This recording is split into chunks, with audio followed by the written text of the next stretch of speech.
सदाबहार सच्ची कहानियों पर आप सभी का स्वागत है। दिवाली से कुछ दिन पहले मेरे ड्राइवर ने मुझसे छुट्टी मांगी और कहा कि मुझे मेरी तनख्वाह के साथ दिवाली बोनस भी दे दो, मुझे अपने घर जाना है।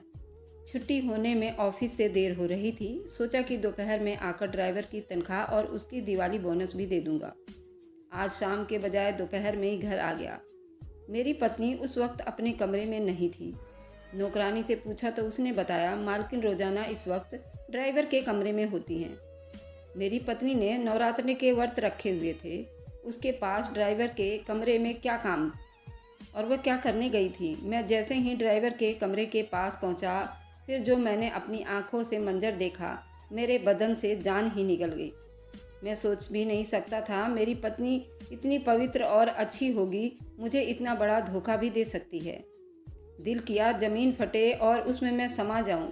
और फिर दरवाज़ा खुलते ही सर पर आसमान टूट पड़ा, क्योंकि मेरी पत्नी ने तो नवरात्रों के व्रत रखे हुए थे और घर में 9 देवियों के वास होते हुए भी मेरी पत्नी इतनी घटिया काम कैसे कर सकती है, ये मैं सोच भी नहीं सकता था। मेरी इतनी पवित्र पत्नी जिसने कभी कोई नवरात्रा नहीं छोड़ा, वह मुझे इतना बड़ा धोखा कैसे दे सकती है। और मैं इस बात से पूरी तरह बिल्कुल अनजान था। बहुत दिनों से कुछ मैं महसूस कर रहा था। आज इसी एहसास ने मुझे इस बात पर मजबूर कर दिया था कि मैं चुप से सच का पता लगाऊं। मुझे काफ़ी दिनों से इस बात पर शक था कि मेरी पत्नी ड्राइवर के साथ मिलकर कुछ ऐसा कर रही है जो बिल्कुल भी ठीक नहीं है। मुझे अंदाज़ा नहीं था कि वह मेरे पीछे ड्राइवर के कमरे तक पहुंच जाती है। एक मालकिन का नौकर के रूप में भला क्या काम हो सकता था।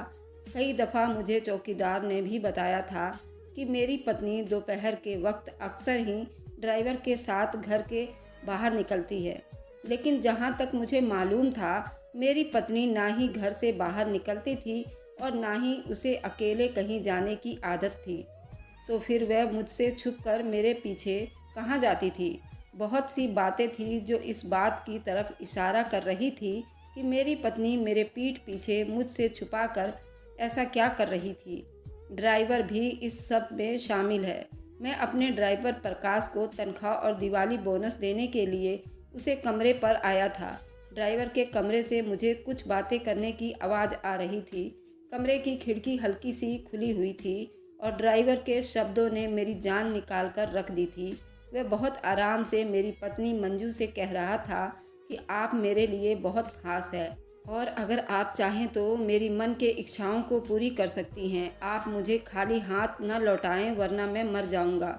मेरी पत्नी उसकी बात सुनकर जल्दी से तड़प गई और कहने लगी, हाँ प्रकाश, ऐसी बातें क्यों करते हो। मैं तुम्हें खाली हाथ नहीं लौटाने वाली कौन होती हूँ। तुम्हारे मन की हर इच्छाएं पूरी होंगी। मैं तुम्हारे साथ हूँ।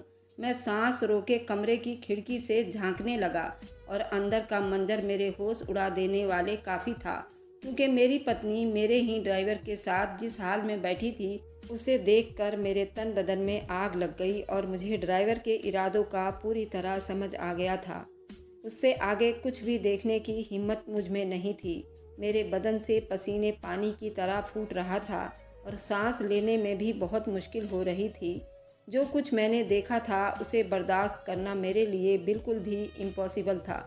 मंजू के साथ गुजारा एक एक पल मेरी आंखों के सामने घूम रहा था। पता नहीं वह कब से इस तरह मुझे धोखे दे रही थी और मैं उसकी वफादारी और पवित्र समझता रहा। शायद मोहब्बत के अंधेपन ने आज मुझे इस मोड़ पर लाकर खड़ा कर दिया था कि मेरी आंखें सब कुछ देखकर धुंधला गई थी। मैं जिस तरह वहां तक पहुंचा था उसी तरह वापस लौट आया। अपनी गाड़ी में बैठकर अपने 2 एकड़ के शानदार बंगले से बाहर निकल आया। आज यही बड़ी सी गाड़ी और बंगला मेरे लिए कोई मायने नहीं रख रहा था।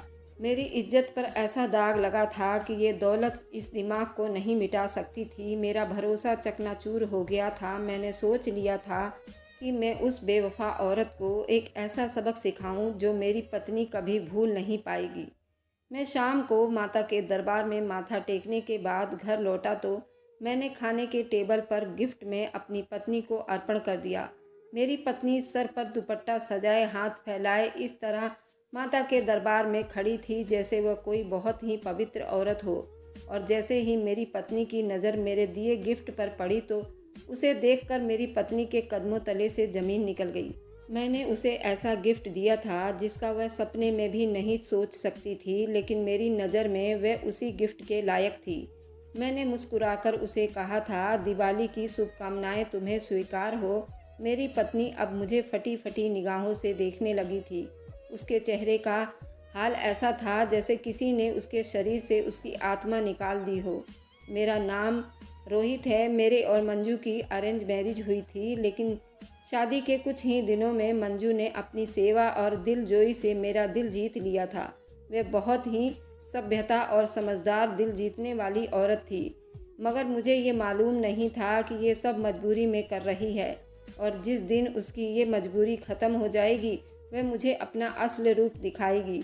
मैं तो समझ बैठा था कि उसे मुझसे मोहब्बत हो गई है। मेरी और मंजू की उम्र में बहुत ज़्यादा फ़र्क था। शादी के वक्त वह 21 साल की थी और मैं 35 साल का था, मगर मंजू के माँ बाप नहीं थे और इसकी दादी को उसकी जिम्मेदारी पूरी करनी थी, इसलिए उन्होंने मंजू का रिश्ता मेरे साथ कर दिया। खूबसूरत और नाजुक सी मंजू मेरी ज़िंदगी में आई तो मेरी ज़िंदगी में बाहर आ गई। जब से मेरी उसकी शादी हुई थी, मैंने उसे कभी बिना पूजा आराधना के रसोई में जाते नहीं देखा था। मैं घर से निकलने लगता तो मुझ पर आरती की थाली से आरती उतारती और मेरे नज़र उतारती वक्त मेरी कामयाबी और तरक्की के लिए हमेशा प्रार्थनाएं करती रहती। मुझे ये मालूम नहीं था कि ये सब तो बस दिखावा है। मंजू का मेरी ज़िंदगी में आने का बाद बहुत कुछ तेज़ी से बदलता चला गया। हमारी शादी को करीब करीब 4 साल होने वाले थे और इन 4 सालों में मैंने अपनी पत्नी को बहुत ही पवित्रता पाया था। उससे पैसे जोड़ने की आदत थी। जिस तरह उसने पाई पाई जोड़कर मेरे कारोबार को बड़ा करने में मेरी मदद की, उसकी ये खूबी वाकई तारीफ़ लायक थी। जब मंजू मेरी ज़िंदगी में आई थी तब मेरे पास एक छोटा सा सिलाई फैक्ट्री था, जिससे मैं महीने का इतना कमा लेता था, हमारा अच्छे से गुजारा बसर हो जाता था। मगर उसके पवित्र कदमों ने मेरी ज़िंदगी में अलग ही जान डाल दी थी। मेरा कारोबार दुगनी और चौगनी तरक्की करने लगा। कोई मेरे कारोबार ऊंच नीच हो जाती, वह भगवान के आगे घंटों हाथ जोड़े खड़ी रहती। हर वक्त एक अलग कमरे में जोत बत्ती करती रहती और मुझे भी वहाँ ना आने देती।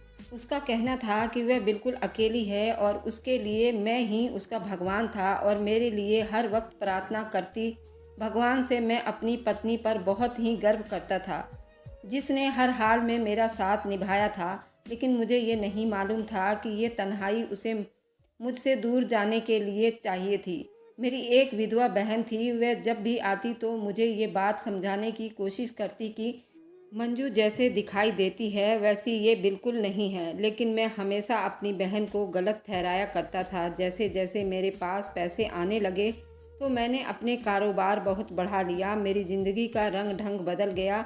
दोस्त भी उनके होते हैं जिनके पास पैसा होता है, क्योंकि जैसे ही मेरे दिन बदलने लगे थे, मेरे आजू बाजू में दोस्तों का झुंड भी बढ़ने लगा था। आए दिन ही मेरे घर पर कोई ना कोई आता रहता था, लेकिन ये सब मेरी पत्नी को बिल्कुल भी पसंद नहीं था। वह मेरे दोस्तों के सामने भी सर पर दुपट्टा ओढ़ कर ही रखती थी और कभी कभी तो कहती कि आप दोस्तों को घर ना लाया करो, अगर दोस्तों की दावत करनी ही है तो बाहर कर दिया करो। मुझे यूं पराए आदमियों के सामने आना अच्छा नहीं लगता। मंजू की ये बात सुनकर मुझे बहुत खुशी होती। मेरी पत्नी बहुत ही ज़्यादा अच्छी और आज्ञाकारी थी, इसलिए मैंने अपने दोस्तों को घर लाने के बजाय बाहर ही उनकी पार्टी वगैरह कर दिया करता था। मेरा काम बहुत फैलता जा रहा था। मैं बहुत ज़्यादा बिजी होता जा रहा था। रात गए तक मैं उन कामों में लगा रहता था। फिर अपने कारोबार के चक्कर में मैं दोस्तों के साथ पार्टी वगैरह पर चला जाता था और घर आते आते रात के 2 बज जाते थे और मेरी पत्नी गहरी नींद सो रही होती। भगवान ने इन 4 सालों में हमें कोई बच्चा नहीं दिया था। अभी मेरे कुछ ऐसे दोस्त बन गए थे जिनकी पत्नियां उनके साथ हर डिनर पर होती थी। मैं उनको देखता तो मुझे अकेलापन महसूस होता, इसलिए मैंने मंजू से कहा कि वह भी मेरे साथ पार्टी में चला करे। कोई मुझसे मेरी पत्नी का पूछता तो मुझे मंजू को ले जाने की चाहत बढ़ जाती थी, लेकिन इसने साफ मना कर दिया। मेरी सारे दोस्तों की पत्नियां बहुत ज़्यादा ही मॉडल तरह की थी और सोशल मीडिया पर ज़्यादा रहती थी, लेकिन उनके मुकाबले में मंजू बहुत खूबसूरत और कम उम्र की थी। मेरे दिल में भी यही ख्वाहिश थी कि मैं अपनी पत्नी को अपने दोस्तों के सामने लेकर जाऊं और उनकी पत्नियों के सामने मेरी पत्नी कितनी खूबसूरत है और कम उम्र की है। मंजू पार्टी और बाहर घूमने की बिल्कुल भी शौकीन नहीं थी, इसलिए मुझे हर बार वह मना कर देती थी कि ये फिजूल खर्च है। मेरे हर दावत में मेरी सेक्रेटरी मेरे साथ जाती थी। वह बहुत ही खूबसूरत और मॉडल ख्याल की लड़की थी और छोटे कपड़े वगैरह ज़्यादा पहनती थी। मैं किसी भी पार्टी में उसको लेकर जाता। इस तरह वह सब लोग उसको मेरी पत्नी समझने लगे थे, लेकिन कुछ ही वक्त में मुझे अंदाज़ा हो गया मंजू के घर पर रहने की वजह कुछ और है। जब से मैंने प्रकाश को ड्राइवर रखा था, मंजू में बहुत ज़्यादा बदलाव आ गया था। प्रकाश एक अच्छा लड़का था और जवान भी था, जिसे मैंने अपने ही घर में रहने के लिए कमरा दिया था और उसका काम हमेशा घर वाली गाड़ी पर ड्राइविंग करना था। लेकिन जब से मैंने उसे रखा था, तब से रोज़ाना ही मेरी पत्नी उसके साथ बाहर जाने लगी थी और ये बात मुझे मेरी पत्नी से नहीं बल्कि चौकीदार से पता चली थी। एक दिन मैं काम से घर लौटा तो मेरी पत्नी आंगन में खड़े होकर प्रकाश से कुछ बात कर रही थी। मुझे देखते ही वह चुप हो गई। मुझे समझ नहीं आया कि वह ड्राइवर से ऐसी कौन सी बात कर रही थी जो मेरे सामने नहीं हो सकती थी। मुझे देखते ही प्रकाश भी वहाँ से चला गया। इस बात ने मेरे दिल में एक और शक पैदा कर दिया।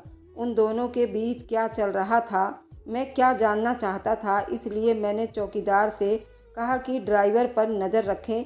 एक रोज़ मेरी गाड़ी रास्ते में ख़राब हो गई। तब मैंने प्रकाश को फ़ोन किया तो पता चला कि वह तो घर से बाहर है और मंजू के साथ है। ये सुनकर मुझे बहुत परेशानी हुई। फिर जब भी घर पहुंचा तो चौकीदार से पूछने पर उसने बताया कि मंजू तो अक्सर ही ड्राइवर के साथ बाहर जाती है। मैं बहुत परेशान था कि ये सब क्या है। इसके बारे में मेरी पत्नी ने मुझे कभी नहीं बताया। मुझे तो लगा था कि मेरी पत्नी हर छोटी मोटी बात भी मुझे बताया करती थी, तो फिर वह रोज़ाना कहाँ जाती थी ये बात उसने मुझे क्यों नहीं बताई। जब मैंने घर की पुरानी नौकरानी से सवाल जवाब शुरू किया तो मुझे पता चला कि मेरे घर पे तरह तरह के लड़के और लड़कियां आने लगी थीं। वह लड़के और लड़कियां क्यों आते थे, नौकरानी को इस बारे में कुछ भी नहीं पता था। ये सुनकर भी वह कुछ परेशान हो गया था। मेरे घर ना होने पर मेरी पत्नी किन लोगों को घर बुलाती थी, मैं कई दफ़ा मंजू से पूछना चाहा था। मेरे घर ना रहने पर वह कौन है जो मेरे घर आते जाते हैं, लेकिन मेरी पत्नी ने मुझे कुछ खास नहीं बताया कि नहीं, बस कभी कभार कुछ ऑर्डर कर लेती हूँ तो डिलीवरी वाले ही आते हैं। जिस तरह की मेरी पत्नी की आदत थी, मुझे लगा कि वह ठीक कह रही थी। लेकिन फिर एक दिन मैं किसी काम से दोपहर के वक्त घर लौटा। मुझे पता चला कि मेरी पत्नी ड्राइवर के साथ कहीं गई हुई है और उससे मैं पूरी तरह चौंक गया। उससे पहले भी मुझे चौकीदार ने ये बात बताई थी, लेकिन मैं अपने काम में बिजी था, उलझ गया था, ये बात भूल गया था। मंजू के माँ बाप नहीं थे, वे अपनी दादी के साथ रहती थी और अब तो उसकी दादी भी कुछ दिन पहले ही मृत्यु हो गई थी। तो फिर मेरी पत्नी ड्राइवर के साथ कहाँ जाती होगी। मंजू बिना वजह मेरे साथ भी बाहर जाना पसंद नहीं करती थी। जब मैंने ड्राइवर को फ़ोन लगाया तो ड्राइवर का फ़ोन बंद रहता और मंजू का फ़ोन घर पर ही पड़ा होता। मैंने जैसे ही गाड़ी की लोकेशन चेक की तो पता चला कि मेरी पत्नी तो ड्राइवर के साथ बाहर किसी सुनसान जगह पर है। मेरी पत्नी का ड्राइवर के साथ ऐसी जगह क्या काम था, मुझे कुछ समझ नहीं आ रहा था। मैं उस दिन अपने मीटिंग में था और मुझे मीटिंग से देर हो गई थी। मैं वापस आने पर घर चला गया। शाम को जब मैं लौटा तो मंजू घर पर नहीं थी। मैंने उसे एहसास ना होने दिया कि मैं दोपहर में घर आया था। मैंने नौकरानी को भी मना कर दिया था मंजू को मेरे आने के बारे में कुछ ना बताना। शाम हुई तो मंजू ने मेरे सामने चारपाई रखी तो मैंने उसे अपने पास बिठा लिया और पूछा कि वह दिन भर क्या करती है। मैंने उससे सवाल पूछकर उसे नहीं बताना चाहता था कि मैं उस पर शक कर रहा हूँ, इसलिए मैं बात को घुमा दिया। मेरी बात पर मंजू मुस्कुराई और कहने लगी वह कहाँ जा सकती है, उसका मेरे सिवा दुनिया में कोई है ही नहीं। वह सारा दिन घर में ही रहती है और पूजा पाठ में ज़्यादा दिल लगाती है। मंजू के जवाब ने मुझे गुस्सा दिलाया था। वह मेरे मुंह पर मुझसे झूठ कह रही थी। मेरा दिल कर रहा था कि मैं उसी वक्त उसे मुंह पर एक ज़ोरदार थप्पड़ लगा दूं। और उसे सच पूछूं, लेकिन अगर ये साफ मुकर जाती तो मैं झूठा बन जाता। और ये सोचकर मैं खुद से सच्चाई का पता लगाने की कोशिश में लगा था। अगले दिन मेरी बहन मिलने के लिए घर आई तो कहने लगी कि आप मंजू पर नज़र रखिए, आपने उसके हाथ में गाड़ी और ड्राइवर और खुला पैसा देकर अच्छा नहीं किया है। ऐसा ना हो कि वह आपको ही छोड़ जाए। अपनी बहन की बातें सुनकर मैं परेशान हो गया। वह ठीक ही कह रही थी कि मंजू जवान थी, उसे तो कोई भी मिल सकता था। और फिर प्रकाश उसके इर्द गिर्द ही रहता था, कहीं वह प्रकाश के साथ तो नहीं। मेरा दिल धक से करके रह गया। 2 दिन बाद मुझे दोपहर के वक्त दफ्तर का काम कुछ ज़रूरी मिला तो मैं चुपचाप से घर लौट आया। मैं अपने शक को मिटाना चाहता था कि कहीं ना कहीं मुझे उम्मीद थी कि मेरी पत्नी मुझे धोखे नहीं दे सकती। लेकिन घर पता चला कि मेरी पत्नी ड्राइवर के साथ है। आज सुबह से ही मुझे छुट्टी पर तनख्वाह के साथ दिवाली की बोनस मांगी थी। मैंने जैसे ही उसके कमरे के पास गया तो मैंने अपनी पत्नी को ड्राइवर के साथ देख लिया। मैं एक ऐसा आदमी था जो कि सिर्फ मैं अपने बारे में ही सोचता था, और ये बात तो मेरे बर्दाश्त से बिल्कुल बाहर थी। इसलिए मैंने अपनी पत्नी को एक गिफ्ट देने के बारे में सोचा और घर से निकल पड़ा। फिर शाम को जब मैं अपनी पत्नी के आगे वह गिफ्ट रखा तो उसके होश उड़ गए और वह परेशान होकर मुझसे पूछने लगी कि ये सब क्या है। मैंने मुस्कुराकर उसे बताया कि जो तुम चाहती थी मैंने वह कर दिया। मैं नहीं चाहता कि तुम अपने मुंह से ये बात कहो, इसलिए मैंने खुद ही तुम्हारी मनपसंद चीज़ तुम्हें तोहफे में दे दी है। मंजू रोते हुए कहने लगी कि आपको किसी ने कुछ कहा है? मुझे आपसे ऐसी उम्मीद नहीं थी। मैंने मंजू से कहा कि फिर जो कुछ तुम कर रही थी उसका क्या मतलब है? मंजू बरसती आंखों से मेरी तरफ देखते हुए कहने लगी, मैं ऐसा क्या कर रही थी? मैं मुस्कुराया और कहा कि तुम्हारे चेहरे पर झूठी पवित्रता का पर्दा हटाने के लिए मैंने तुम्हें ये तोहफा दिया है और मैंने तुम्हारा असली चेहरा देख लिया है। ड्राइवर के साथ कोर्ट में जाकर जिस तरह तुम उसके मन की मुराद पूरी कर रही थी, उसके बाद मेरी ज़िंदगी में तुम्हारी कोई जगह नहीं है। मेरे शब्द सुनकर हक्का बक्का रह गई और कहने लगी, आपने क्या देखा और क्या सुना है? मैं नहीं जानती, लेकिन हमेशा आँखों से देखा और कानों से सुना सच नहीं होता। मेरी ना ही ड्राइवर के साथ कोई ऐसी वैसी संबंध है और ना ही मैंने कोई ऐसा काम किया है जिसकी वजह से आपको मुझे ये गिफ्ट देना पड़ा। मैंने गुस्से में कहा कि फिर तुम बताओ कि ड्राइवर के साथ रोज़ाना दोपहर को कहाँ जाती हो? इतनी सुनसान जगह पर तुम्हारा ड्राइवर के साथ क्या काम है और तुमने ये बात मुझसे क्यों छुपाई है? दोपहर को तुम और ड्राइवर कोर्ट में क्या करने गए थे? मेरी बात सुनकर मंजू रोने लगी। अब उसने एक ऐसा सच बताया जिसे सुनकर मेरी जान ही निकल गई। उसने बताया कि ड्राइवर के साथ जिस सुनसान जगह पर जाती थी वहाँ पर तुम्हारी बहन भी थी, जो कि विधवा है, और उन दोनों का बहुत पहले से प्यार था, लेकिन वे दोनों डरते थे। मैंने इन दोनों को एक दिन रंगे हाथों पकड़ लिया था तो मेरी ननद बहुत डर गई थी और कहने लगी कि ये बात मेरे भाई को मत बताना, और मेरे हाथ पाँव जोड़ने लगी। वहीं पर ये ड्राइवर भी उससे बहुत प्यार करता था, लेकिन वह तुमसे बहुत डरता था और तुम्हारी बहन को उसको अपने ससुराल की भी दौलत चाहिए थी, तो वह लालच में पड़ी हुई थी। मैंने उसे बहुत समझाने की कोशिश की थी और ड्राइवर को भी समझाने की कोशिश कर रही थी, और जिस दिन आपने ड्राइवर के साथ मुझे कमरे में देखा था उस दिन मैंने ड्राइवर को मरते मरते बचाया था, क्योंकि वह आत्महत्या करने जा रहा था कि तुम्हारी बहन उससे शादी कर ले। लेकिन वह इस बात को मानने को तैयार नहीं थी, उल्टा मुझे ही धमकी देती थी कि तुमने मेरे या ड्राइवर के बारे में कुछ भी बात भाई को बताई तो मैं तुम्हें इल्ज़ाम में फंसा दूंगी। तुम उस दिन यही बात उस ड्राइवर को समझा रही थी, इससे शादी कर लो, तो उसने मुझे कहा कि मैं शादी नहीं करूंगी, मेरी ससुराल के दौलत मुझे नहीं मिलेंगे। आपको तो पता है उसकी एक बेटी भी है जो ड्राइवर अपनाने के लिए तैयार था, लेकिन तुम्हारी बहन इस बात को मानने को तैयार नहीं थी। और जब मैं ये सब जान गई तो मुझे उसने धमकी दिया, बोला कि मैं भैया को तुम्हारे और ड्राइवर के बीच शक पैदा कर दूंगी, और उसने ऐसा ही की। तुम्हारे दिमाग पर मेरे खिलाफ अब इतना जहर भर दिया है कि तुमने आज अपनी पत्नी को इतना बड़ा तोहफा दे दिया। मुझे मंजू की बात सुनकर ऐसा लगा कि मैं ज़मीन फट जाए उसमें समा जाऊं। मैं तो मंजू को गलत समझ रहा था, यहाँ तो मेरी बहन ही मेरे घर को जलाने में लगी थी। मेरे पीठ पर छुरा भोंका था। मैं मंजू से अपने किए पर शर्मिंदा था और उससे माफ़िया मांग रहा था। फिर मैंने अपनी बहन को बुलाकर उन दोनों की शादी करवा दी। मैं अपने किए पर बहुत पछता रहा था। इतनी अच्छी पत्नी को मैं कितना गलत समझ रहा था। कभी कभी आँखों से और कानों से सुनी हुई बात पर सच नहीं होती तो उसकी छानबीन जरूर कर लेनी चाहिए।